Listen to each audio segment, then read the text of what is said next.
All right, everybody, welcome back to Sip and Talk. Ready to tackle some serious brain food. Oh, and we always got to bring the snacks right.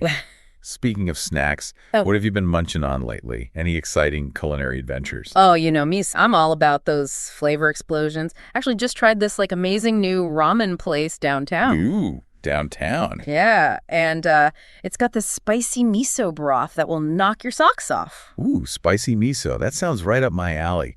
I got to get the deets on this place, ASAP. But for now, we got to dive into something that's been swirling around in my brain. Like, how much does our childhood actually shape us as adults? Not just like vague vibes, but like the real nitty-gritty science. Ah, I see you've been pondering the big questions. I know, right? And you're right, there's some serious science behind this.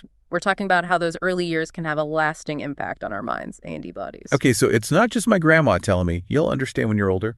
There's real research backing this up. Oh, absolutely. We're not talking about pop psychology here. There are entire fields dedicated to understanding this, like epigenetics. Epigenetics. That sounds intense. Break it down for us. Okay, so think of it like this. Our genes are like a blueprint, right? But epigenetics is about how our experiences can actually change how those genes are expressed.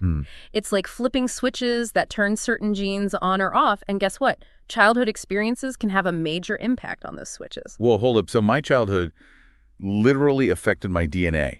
That's mind-blowing. It is pretty wild. For example, studies have shown that childhood abuse can actually leave these epigenetic markers on a person's DNA that are linked to a higher risk of mental illness in adulthood. Wow. It's like certain genes related to stress response get stuck in the on position, making someone more susceptible to things like anxiety or depression later in life. Okay, so the bad stuff can really mess us up.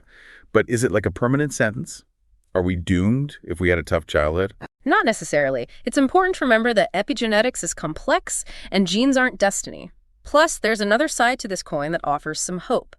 Positive childhood experiences, or PCEs. Ooh, PCEs. Those sound way more fun than those epigenetic markers you were talking about. Right. What are PCEs exactly? Think of PCEs as the good stuff. Things like feeling supported by your family and friends, having a safe and stable neighborhood, or feeling a sense of belonging in your community. Yeah. Research shows that these positive experiences can actually buffer against the negative effects of those adverse childhood experiences, or ACEs. Yeah, ACEs. You're talking about those traumatic events like abuse or neglect, right? Exactly. The ACEs framework is all about understanding how those experiences can impact our physical and mental health later in life.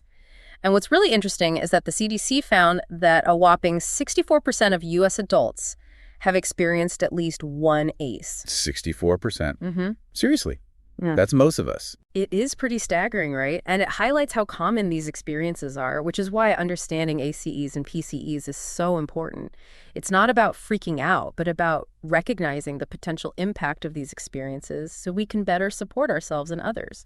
Okay, so it's not all doom and gloom. PCEs can actually make a difference. Absolutely. It's like those positive experiences create this foundation of resilience that can help you navigate the challenges life throws your way. And that's something we'll definitely dig into more later. I'm all about building that resilience fortress. But for now, let's zoom in on the psychological side of things. Like, how does our childhood affect how we relate to people, trust them, all that jazz? That's where attachment theory comes in, and it's all about how the early bonds we form with our caregivers shape our relationships in adulthood. So, like, if I had a super cuddly and attentive mom, I'm more likely to be all lovey-dovey and secure in my relationships as an adult. That's the gist of it. Secure attachment is all about feeling safe and trusting in relationships. But if those early bonds were inconsistent or unreliable, it can lead to what's called insecure attachment. Insecure attachment. That sounds a little shaky. What does that look like in real life? Well, there are a couple of different ways insecure attachment can manifest. Some people develop what's called an anxious attachment style, where they're constantly seeking reassurance and validation in their relationships. Okay.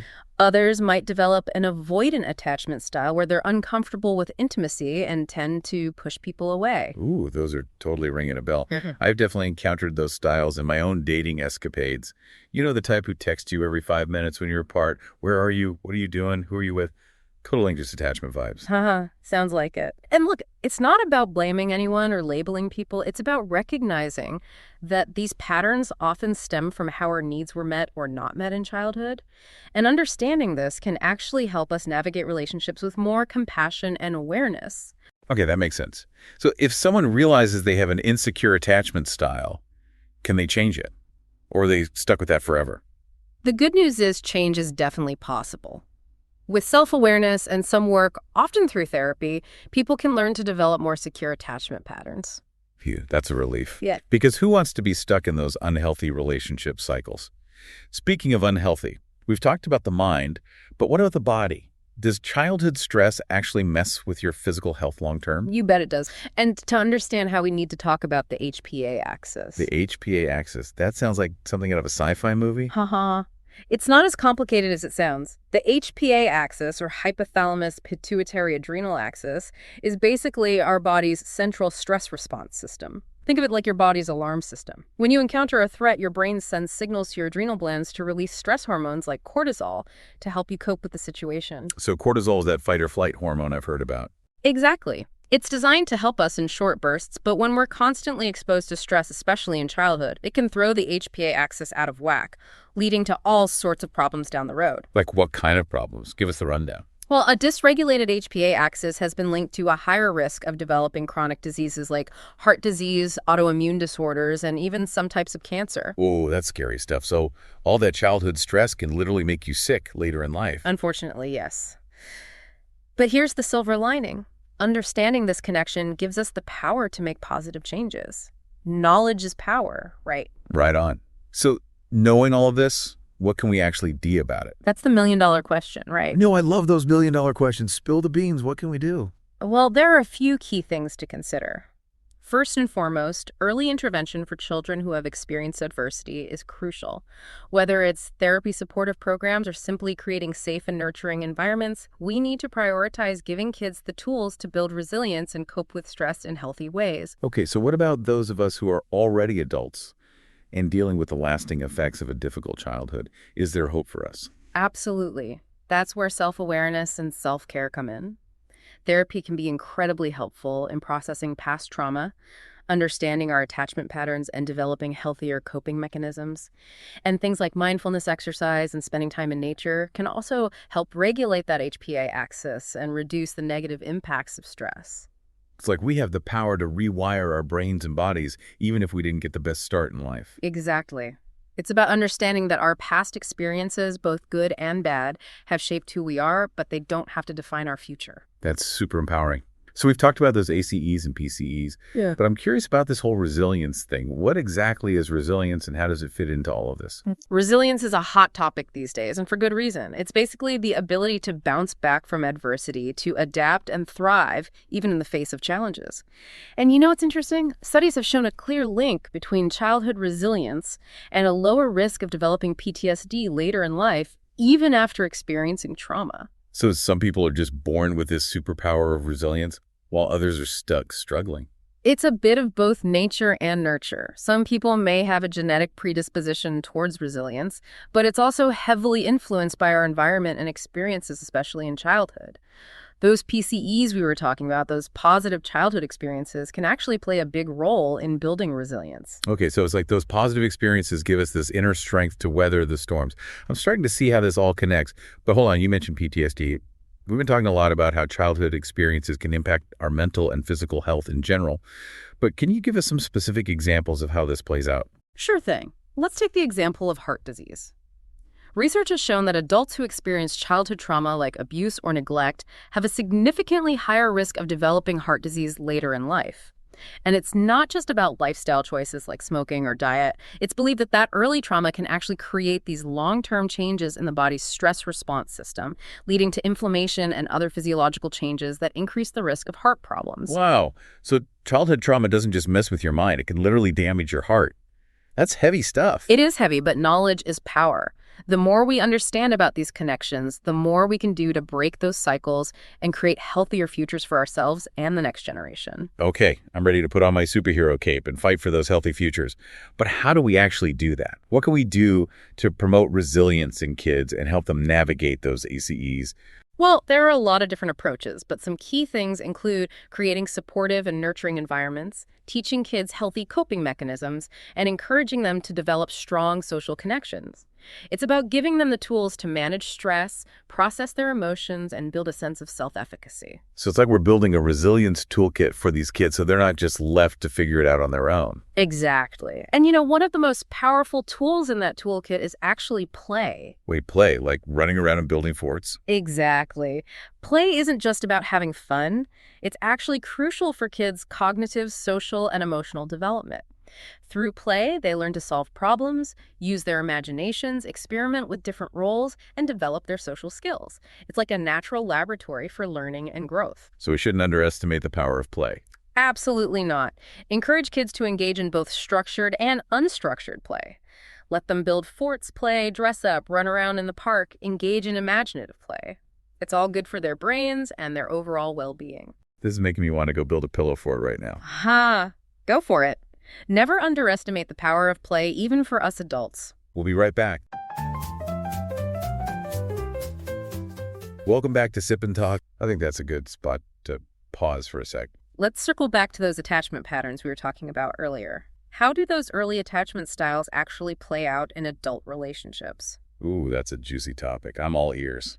Well, as we touched on before, those early bonds we form with our caregivers can have a significant impact on our expectations, behaviors, and emotional patterns in romantic relationships. People with secure attachment tend to feel more comfortable with intimacy, trust their partners more easily, and communicate their needs effectively. They're also better equipped to navigate conflict and maintain a sense of stability in their relationships. So secure attachment is like the holy grail of relationships. You could say that. Yeah. But remember, not everyone develops a secure attachment style in childhood, and that can create some challenges in relationships. For example, someone with an anxious attachment style might be constantly seeking reassurance from their partner, while someone with an avoidant attachment style might struggle with intimacy and commitment. Okay, so what if someone realizes they have an insecure attachment style? Can they change it? Or are they doomed to repeat those unhealthy patterns forever? Here's the good news. We're not stuck with those patterns forever. While those early experiences can have a lasting impact, we have the power to rewrite our stories. It starts with self-awareness, recognizing those patterns, and understanding how they might be influencing our relationships. And then with the right support, we can start to challenge those negative beliefs and develop healthier ways of relating to others. So therapy can be a game changer here. Absolutely. A therapist can provide a safe and supportive space to explore those deep-seated patterns, work through past traumas, and develop new coping mechanisms. They can also help you learn how to communicate your needs effectively and build stronger, healthier relationships. It's like we have this amazing capacity for growth and healing, even if we didn't get the best start in life. This is giving me so much hope. That's what it's all about. Understanding these concepts isn't about dwelling on the past or placing blame. It's about empowering ourselves to create healthier, happier futures. I love that. Okay, so we've covered a lot of ground here. We talked about how those ACEs and PCEs from childhood can impact everything from our mental and physical health to our relationships. And we talked about the power of resilience and the amazing capacity we have for growth and healing. But before we wrap things up, I want to touch on something that's been swirling around in my mind. If our own childhood shaped us this much, what responsibility do we have to the kids in our lives? That's a powerful question. And honestly, it's something I think about a lot. We've been talking about how these big scientific concepts play out in our own lives, but zooming out and seeing how they impact kids today is a whole other level. Right. It's like this episode has given me all these new lenses to view the world through. Right. And it makes you realize that even small actions can have a ripple effect on a child's development. Absolutely. And that's where I think understanding concepts like PCEs becomes so crucial. We often focus on preventing negative experiences for kids, which is obviously super important, but we can't forget about actively fostering those positive ones too. Okay, so what does that look like in practice? Give us some real-world examples. Well, for starters, simply being present and attentive when you're interacting with kids can make a huge difference. Putting down your phone, making eye contact, really listening to what they have to say, those small acts of connection can go a long way in building a sense of security and belonging. It's like you're telling them, hey, you matter. You're worthy of my time and attention. And I bet that can be especially important for kids who might not be getting that kind of positive reinforcement at home. Exactly. And beyond those one-on-one interactions, creating a supportive and engaging environment is also key.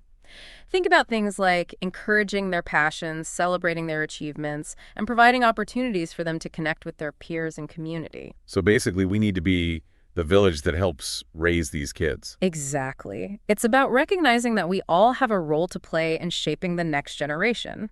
And that doesn't mean you have to be a parent or teacher. Even small acts of kindness and mentorship can have a lasting impact. You know, speaking of mentorship, I'm reminded of that awesome program we talked about last month, the one that pairs at-risk youth with adult mentors. Yeah, that's a perfect example of how we can create those PCEs and build resilience in kids who might be facing some tough challenges.